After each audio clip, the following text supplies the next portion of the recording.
Many years ago, in a picturesque town of Mexico where time seems to stand still, lived a small innocent child that had no evil in her heart, but would be carefully observed by her parents, who were constantly haunted and terrified by their daughter's nightly prayers. The degree of fear from her parents grew so much, to the extent that they warranted a call to the local priest to explain about their child's nightly ritual. Upon hearing what the parents had to say, the priest in turn believed that the parents were exaggerating the stories they would tell about their own daughter. One night, the priest was invited over for dinner to carefully observe the behavior of their daughter. After keeping a close eye on her for the better part of the evening, it was the priest's conclusion that there was nothing wrong with the young girl. In fact, she was innocent and a well-carried child in the clergy's eyes. That same night, after dinner was done, sweet Alondra cleaned her plate and headed to her bedroom to prepare for bed. The parents then invited the priest to follow them to the outside of the child's room to listen closely at her prayer, which went something like this: "And please take care of my mommy, my daddy, my grandma, and my brothers. Also please take care of Lucifer, since no one else ever prays for him. I will be the one to do it for them. Amen." Upon listening to the prayer, the priest was both horrified and surprised. But even though she would pray for the devil, the priest found no fault in the child and simply ordered the parents to look after her and to keep a close eye on their child. Some time went by, and unfortunately the child got very sick. Her parents were extremely humble and could not afford to continue to pay for her medication, causing her to get worse as time went by. But even in her worsening condition, she will still not stop praying for the devil. "And please take care of my mommy, my daddy, my grandma, and my brothers. Also please take care of Lucifer. Since no one else ever prays for him, I will be the one to do it for them. Amen." On one fateful winter day, while her parents went out in search for food for her and her siblings, Alondra, in her weak state, suffered an accident and died. The family was so devastated and broke that they could not afford a proper burial for her and began to cry in despair over their own misery.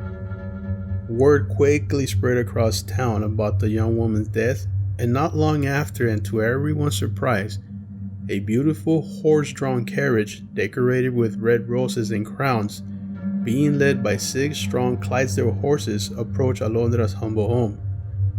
Guiding the carriage sat a young light-skinned man. His hair was dark and he was dressed in a stylish black suit. The man was extremely handsome and tall, but what was most shocking about him was his bright red eyes that resembled burning embers. They were captivating and beautiful.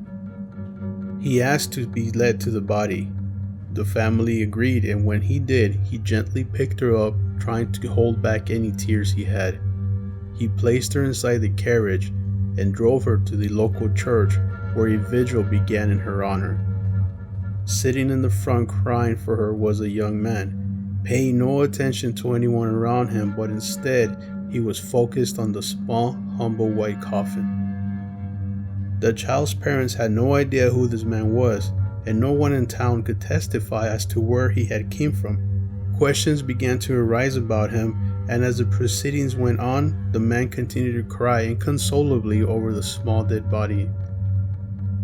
Soon after, the funeral procession began to make its way towards the local cemetery, where the girl's family could only look in awe at the donation of the most majestic and beautiful tomb they had ever seen. As the child's body was lowered onto the final resting place, the young man let out a terrifying cry that scared the strongest men attending the funeral that day. Her parents didn't know what to do and wondered why this stranger felt so strong about their daughter.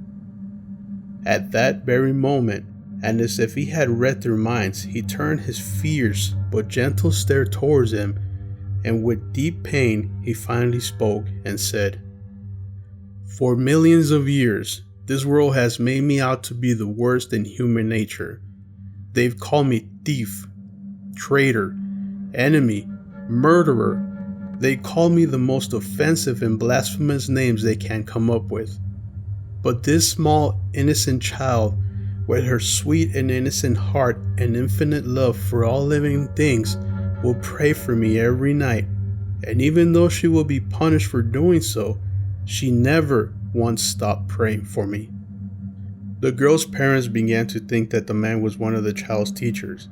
Soon after, the man gave his final goodbye to Alondra, and as he was walking away, her father finally had the courage to ask him who the man was. Continuing to walk into the distance, the man turned around and said to all in attendance, "If you want to know who I am, you must remember the end of all of your daughter's prayers. And please take care of Lucifer. Since no one else ever prays for him, I will be the one to do it for them." And at that very moment, that man who came to visit the beautiful Alondra vanished without a trace in front of the entire congregation. It has since been over 200 years since Alondra was laid to rest, and many of the townspeople say that every 24th of February, the girl's tombstone is adorned with red roses without fail. There are some that have witnessed a handsome young man standing next to her crypt crying inconsolably over the young girl. I am Cryptid Hunter. I really hope you enjoy this story, and if you would like to hear more, please make sure to let me know in the comments. Don't forget to hit that like button and help me share this channel. Thank you, have a great day, stay strange.